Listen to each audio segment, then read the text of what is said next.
My journey to Christ starts when I was a young kid, and when I reflect on my childhood, I'm filled with a sense of gratitude towards my parents and the environment that they raised my siblings and me in. From a very early age, I was able to see through their actions and words what it looked like to be a Christ follower.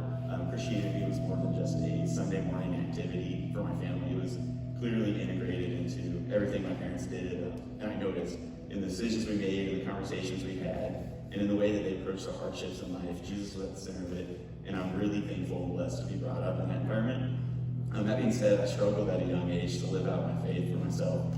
Growing up in an environment where the Bible, church, Sunday school, conversation about Jesus were always around the corner. Sorry, I'm struggling with the scroll. It became easy to piggyback off of the faith of my parents and the strong Christians around me. And what I mean is I never really truly took ownership of my faith as a young kid. Reading the Word, praying, being a part of a church were just things I did, boxes that I could check. I wasn't living in the joy that I had been redeemed. The fruit of the Spirit, love, joy, peace, patience, things that become evident in our life when we were in Christ were not there for me. My life and actions were not a good representation of what happens to somebody when they are redeemed by Jesus' death and resurrection.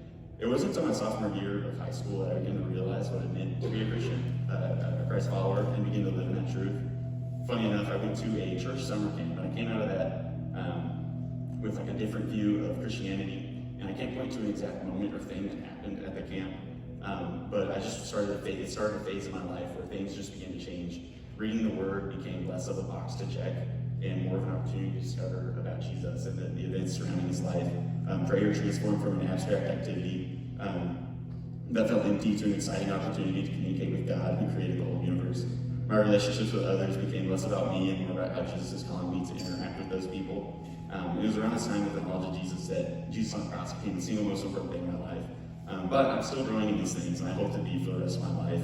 I think the verse where Jesus tells his disciples, if anyone would come to me, let him deny himself and take his cross and daily follow me. And so the process of following Jesus is a daily decision. And so most of the time it's a joy, but it can be a real struggle.